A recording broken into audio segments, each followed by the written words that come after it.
Class 7-এ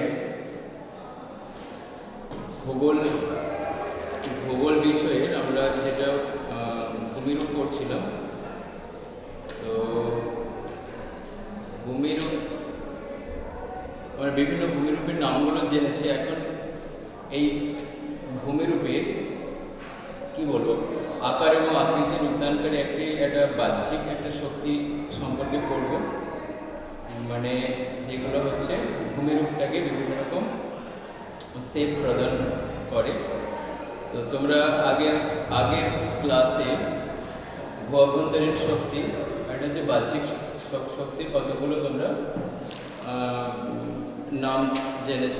যেমন ধরো এখানে আমরা বাইরের শক্তিগুলো হলো নদী, বায়ু, হিমবাহ, সমুদ্র, তরঙ্গ ইত্যাদি। এই সমস্ত প্রাকৃতিক শক্তিগুলো ভূমিরূপের উপর সবসময় কাজ করে, কখনো ক্ষয় করে উচ্চতা কমিয়ে দেয়, আবার কখনো সঞ্চয় করে ভূমিরূপের বৈচিত্র্য প্রদান করে। তো আমরা এরকমই একটা বাইরের শক্তি নদী সম্পর্কে পড়ব। ঠিক আছে, নদী। তো নদী বলতে কি বোঝায়, যে একটা প্রাকৃতিক উপায়ে সৃষ্টি, যেটা হচ্ছে জলধারা, যেটা কি হয় না ভূমিরূপের যে বৈচিত্র্য আছে, অর্থাৎ যে ঢালের পার্থক্যের জন্য এটা একটা নিচের দিকে আসতে থাকে। ঠিক আছে, জলধারাগুলো ভূমির ঢাল অনুসারে অভিকর্ষের টানে যখন উঁচু থেকে নিচু স্থানের দিকে বয়ে চলে, এরকম একটা প্রাকৃতিক সৃষ্টি জলধারটাকে আমরা নদী বলছি। প্রবহমান জলধারা, যেটা হচ্ছে অভিকর্ষের টানে ভূমির ঢাল অনুসারে উৎস থেকে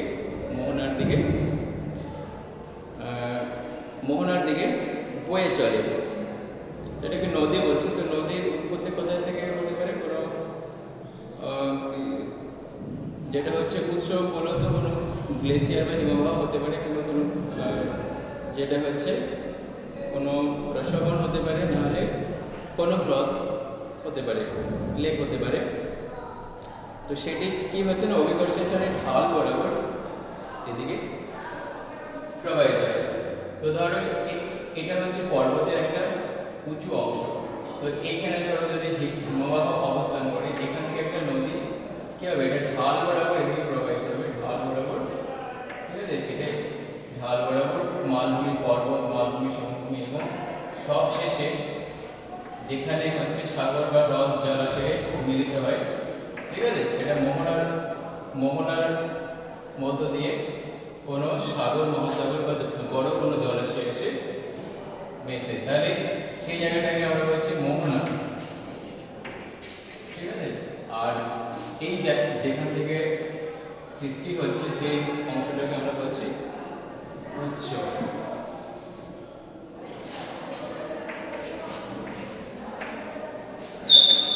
ঠিক আছে, তাহলে নদীর মধ্যে মোহনা, উৎস এবং একটা ঢাল হয়ে আসা একটা হচ্ছে প্রাকৃতিক সৃষ্টি জলধারা।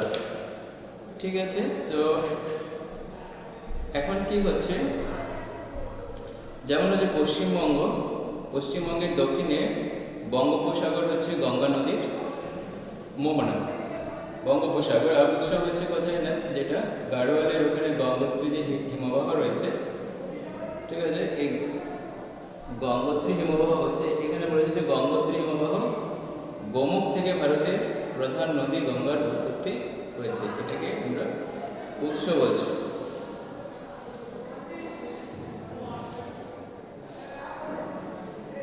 তাহলে এখানে দেখো পৃথিবীতে প্রধান যে নদীগুলো আছে, এদের একটা দৈর্ঘ্য রয়েছে। তো দৈর্ঘ্য অনুযায়ী সব থেকে যেটা হচ্ছে দীর্ঘতম নদী, সেটা হচ্ছে নীল। এটা হচ্ছে কোথায় না, এটা বেশিরভাগ অংশটা যেটা হচ্ছে এটা আফ্রিকা মহাদেশে আছে, এবং যেটা হচ্ছে মিশরের মধ্যে দিয়ে তারপরে প্রসারিত হয়েছে। আমাজন আছে দক্ষিণ আমেরিকা, এবং ইয়াংশি রয়েছে এশিয়াতে। তো দেখো এই নদীগুলোর যেটা হচ্ছে প্রাচীন সভ্যতা, মানে মানুষের যে সভ্যতার বিকাশ বা যেটা হয়েছিল, এই বেশ যে নদীগুলো আছে, বিশেষ করে নীল নদী যেটা মিশরীয় সভ্যতা এবং আমাদের সিন্ধু নদী উপত্যকাতে সিন্ধু সভ্যতা, তাহলে এদের এই নদীগুলোর কিন্তু একটা অবদান আছে আমাদের মানব মানব সভ্যতার বিকাশ এবং অগ্রগতিতে। তো এখন যে সেই জন্য নদী এতটা ইম্পর্টেন্ট আমাদের জীবনে। তো নদী নদীর যে যখন আমরা নদী পড়বো, এখানে কিছু শব্দের সাথে আমরা পরিচিত হব এবং এই এই এই শব্দগুলো পরবর্তী ক্ষেত্রে তাদের যখন আমরা বিভিন্ন প্রবাহ পথকে আলাদা করব, তাদের ক্ষয় সঞ্চয় এবং বিশেষ করে ক্ষয়জাত এবং সঞ্চয়জাত ভূমিগুলো পড়বো, তখন আমরা এইগুলোর নাম আমরা ব্যবহার করব। সেই জন্য এখানে দেখো কিছু শব্দ রয়েছে, সেই শব্দগুলোর সাথে আমাদের পরিচিত হওয়া খুব দরকার। যেমন হচ্ছে ধারণ অববাহিকা বা ক্যাচমেন্ট বেসিন, আর একটা হচ্ছে জলবিভাজিকা। তো ধারণ অববাহিকা কোথায় বলছে না, যেখানে নদী প্রধান নদী মানে যেখানে প্রধান নদীটা উৎপত্তি হচ্ছে মূলত কতগুলো উপনদীর সাথে মিশ্রিত হয়ে পর্বতের একদম উপরের পাদদেশে যে বিরাট অংশের জল মূল নদীতে এসে পড়ে, সেই অঞ্চলটাই হলো ওই নদীর ধারণ অববাহিকা। ঠিক আছে। অসংখ্য ছোট নদী, এখানে কি হয়েছে, উঁচু পাহাড়ি অঞ্চলে বরফ গলা জল বা বৃষ্টির জল, অসংখ্য ছোট নদী, অসংখ্য ছোট ছোট জলাধারের মাধ্যমে বয়ে গিয়ে পর্বতের পাদদেশে এসে নদী তৈরি হয়। সব থেকে যেটা উপর অংশে থাকে, ঠিক আছে, যখন প্রধান দুটো তিনটে এরকম উপনদী এসে যখন কি হচ্ছে, মূল যে নদীটা তৈরি হচ্ছে একদম উৎসস্থলে এবারে উপরের দিকের অংশে এটা অবস্থান করবে। ঠিক আছে। এখানে বলেছে যে নদীর ধারণা হয়ে গেছে উঁচু পাহাড়ি অঞ্চলের বরফ গলা জল বা বৃষ্টির জল অসংখ্য ছোট ছোট জলাধারের মাধ্যমে বয়ে গিয়ে, অর্থাৎ যদি আমরা গঙ্গা নদী বলি, যেখানে ধরো গঙ্গোত্রী হিমবাহ থেকে যে কতগুলো নদী এসে মিশেছে অলকানন্দার সাথে, তো ওই অংশটা একদম উৎস অঞ্চল গঙ্গোত্রী বা তার যে পার্শ্ববর্তী অঞ্চলগুলো, সেগুলো হবে ধারণ অববাহিকা। অর্থাৎ এই অঞ্চলটা কি হচ্ছে না, ক্যাচমেন্ট এরিয়া যদি ধরো হিমবাহ গলে যায়, তাহলে কী হবে, নদীটা শুকিয়ে যেতে পারে। তাহলে এগুলো নদীর কী বলবো, নদীর স্থায়িত্ব বা নদীর জলের পরিমাণ বা নদীর কিছু বৈশিষ্ট্য, এটা ধারণ অববাহিকা গুরুত্বপূর্ণ একটা ভূমিকা নেয়। মানে ধারণ অববাহিকার উপরে নদী কীরকম হবে, নদী শুকিয়ে যেতে পারে কি, নদীর যে বৈশিষ্ট্যগুলো সেগুলো নির্ভর করে। যে বিরাট অংশের জল মূল নদীতে এসে পড়ে, সেই অঞ্চলটা হলো নদীর ধারণ অববাহিকা। ঠিক আছে। অর্থাৎ নদীটাকে কি সমগ্র অববাহিকা কিন্তু এটাকে ধরে রাখে এই জায়গাটা। ধরো ধারণ অববাহিকা যদি হিমবাহ যে জায়গাতে বা যে বৃষ্টিগুলো হয়, সে জায়গায় যদি বৃষ্টি না হয়, হিমবাহ বরফ গলা জলপৃষ্ঠ যদি না আসে, তাহলে কী হবে, নদীর মধ্যে একটা পরিবর্তন লক্ষ্য করা যাবে তার গতিপথে। তারপরে রয়েছে দেখবে জলবিভাজিকা। জলবিভাজিকা হচ্ছে কি নাকি দুটো নদী অববাহিকা আলাদা করছে একটা উচ্চভূমি। এখানে একটা বইয়ের ছবি দেওয়া রয়েছে, ঠিক এইভাবে রাখা রয়েছে। এই যে উঁচু অংশটা, এটা তুমি জলবিভাজিকা ভাবতে পারো। এখান থেকে একটা নদী এই পাশে চলে গেল, এখান থেকে একটা নদী এই পাশে চলে গেল, তাহলে এটা একটা বিভাজিকা হিসেবে কাজ করছে মাঝখানে যে অংশটা। অর্থাৎ এরকম ভাবে এটা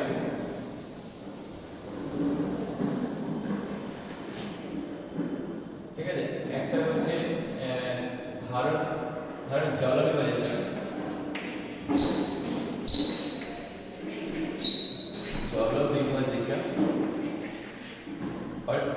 অর্থাৎ কি এরকম একটা অংশ আছে, এরকম একটা উঁচু একটা অংশ, এইদিকে একটা নদী এরকম করে এভাবে প্রসারিত হয়ে গেছে, আর এদিকে একটা নদী এভাবে প্রসারিত হয়ে গেছে। ঠিক আছে। এটা একটা নদী অববাহিকা, আর এটা একটা নদী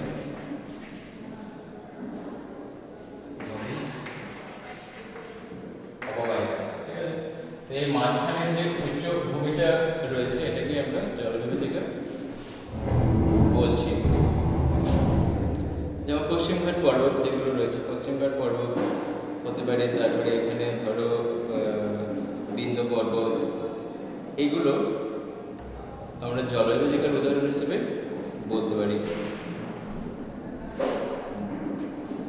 ঠিক আছে, আর কিছু এখানে রয়েছে উপনদী, অর্থাৎ উৎস থেকে যে প্রধান নদীটা আসে তার সাথে যদি নদীতে যে নদীগুলো এসে মিশে সেগুলোকে বলছে উপনদী।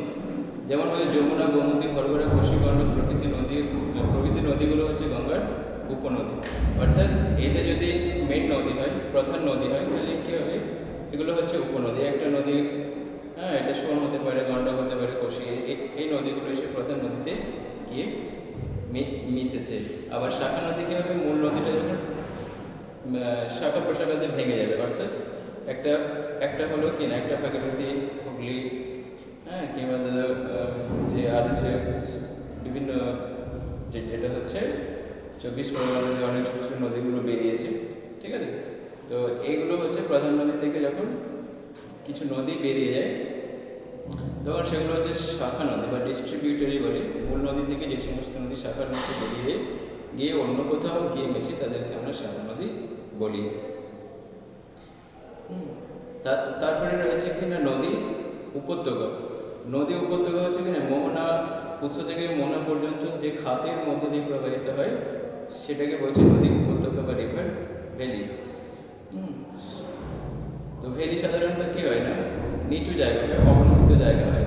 তো স্বাভাবিকভাবে কী হবে, নদী দুটো যে পাড় থাকে স্বাভাবিক বাঁধ, তার মাঝখান দিয়ে প্রবাহিত হয়। নদী উপত্যকা বা রিভার ভ্যালি অর্থাৎ একটা নিচু অংশ দিয়ে নদীটা প্রবাহিত হয়, যে খাতের মধ্য দিয়ে নদীটা প্রবাহিত হয়, যাকে নদী উপত্যকা বলছে। নদী অববাহিকা রিভার বেসিন হচ্ছে সমগ্র অংশটাকে বলছে, উৎস থেকে মোহনা পর্যন্ত শাখা নদী, উপনদী, সমস্ত অংশগুলো। অর্থাৎ এখানে ধরো যদি একটা নদী সৃষ্টি হয়, এখান থেকে একটা নদী সৃষ্টি হয়ে ধীরে ধীরে ধীরে ধীরে এসছে। তো এখানে কি হবে, ধারণ অববাহিকায় অনেকগুলো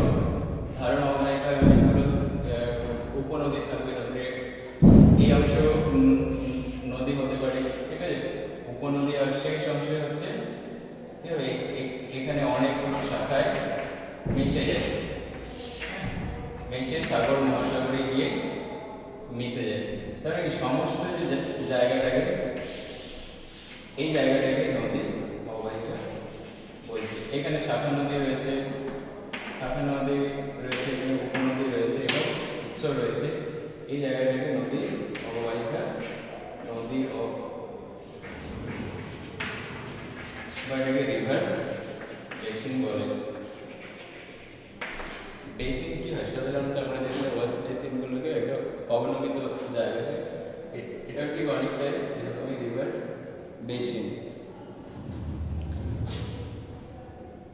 আর নদী অববাহিকা অন্তর্বাহিনী নদী বা ইনল্যান্ড রিভার, যে নদীগুলো কি বলছে না, দেশের কোনো একটা হ্রদ কিংবা জলাশয় থেকে উৎপন্ন হচ্ছে এবং সেখানে সে দেশের ভেতরেই কোনো জায়গাতে তার গতি প্রবাহটা শেষ হয়ে যাচ্ছে, ঠিক আছে। যে নদীগুলো দেশের মধ্যে উৎপন্ন হয় এবং সে দেশের মধ্যে কোনো হ্রদ বা জলাশয়ে গিয়ে মেশে, তাকে বলছে অন্তর্বাহিনী নদী। তাহলে কি না, যে বাউন্ডারিটা, দেশের বাউন্ডারি তার মধ্যে অবস্থান করছে, যেমন ভারতের লুনি নদী। আর যেগুলো হচ্ছে আন্তর্জাতিক নদী, অর্থাৎ অনেকগুলো দেশের বর্ডারটাকে ক্রস করে অগ্রসর রয়েছে, সিন্ধু, ব্রহ্মপুত্র, ইউরোপের রাইন এবং দানিউ হচ্ছে, এগুলো হচ্ছে আন্তর্জাতিক নদী। তো নদীতে মানে জলের উপস্থিতি অনুসারে নদীগুলোকে ভাগ করেছে। দেখো সাধারণত যেসব নদী উঁচু পার্বত্য অঞ্চলে সৃষ্টি হয় এবং তাদের জলের উৎস প্রায়শই বরফ গলা জল, এবং এই নদীগুলি সারা বছর জল থাকে। অর্থাৎ যে নদীগুলিতে সারা বছর জল থাকে সেগুলোকে নিত্যবহ নদী বলছে, পেরিনিয়াল রিভার। এগুলিকে মানচিত্রে নীল রঙের সাহায্যে দেখানো হয়। এগুলো সাধারণত এদের উৎসস্থল হচ্ছে বেশিরভাগটাই হয় কি না, কোনো একটা গ্লেসিয়ার বা এটা হিমবাহর বরফ গলা জলে হয়ে থাকে। কারণ ওখানে কী হয়, বরফ যেটা হচ্ছে গলে যাওয়া বা নতুন বরফ সৃষ্টি হওয়া, হিমবাহ কী হয়, যেমন গলে যেতে থাকে আবার কিন্তু নতুন করে সৃষ্টি হয়, এই প্রক্রিয়াটা চলতে থাকে। এই জন্য এখানে সারা বছর ধরে জল থাকে। আর অনেক যেগুলো মালভূমি থেকে তৈরি হয়, কোনো উঁচু অংশ বা নদীগুলোর জলের উৎস সাধারণত হচ্ছে বৃষ্টির জল।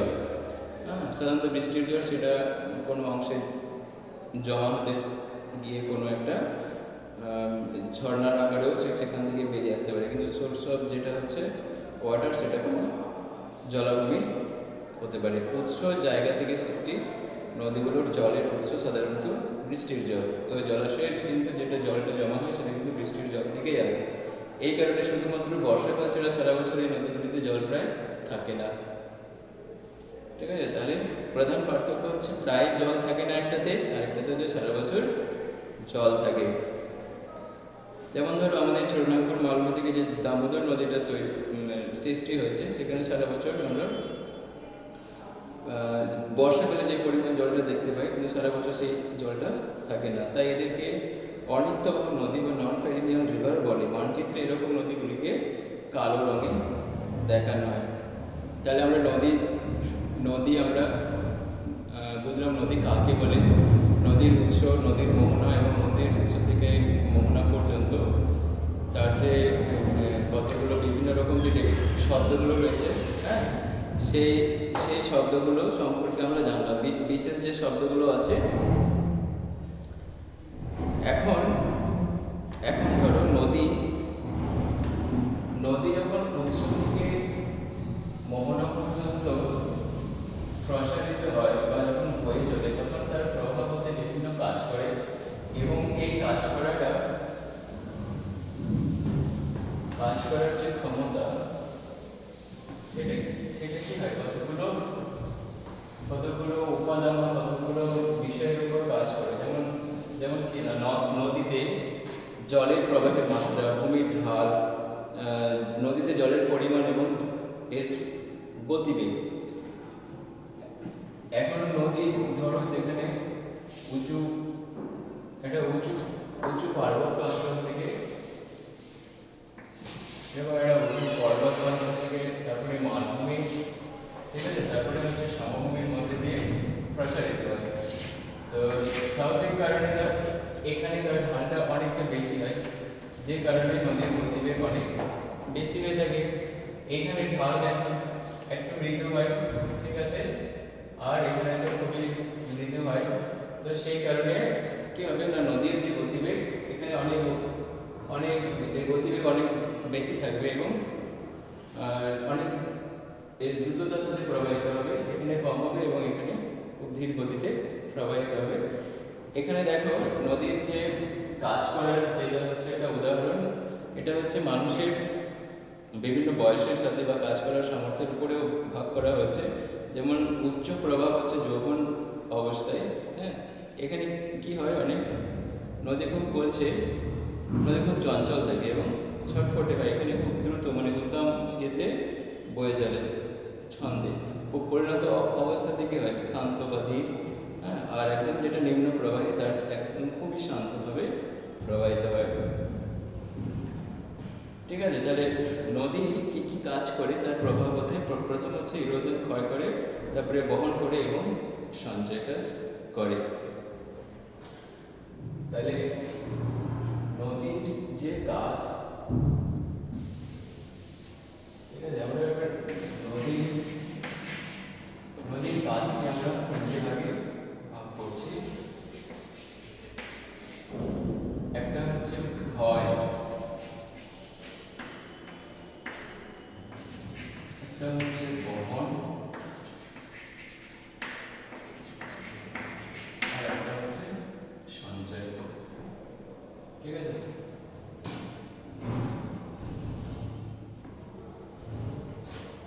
ক্ষয়, বহন এবং সঞ্চয়।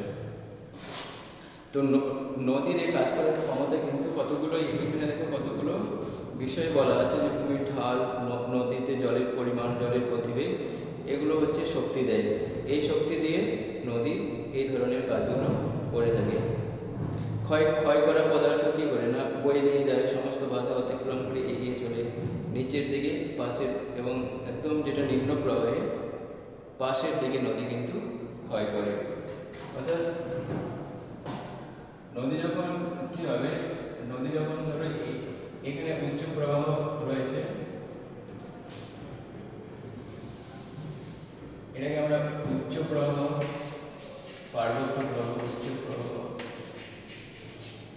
এটা মাঝখানে মধ্য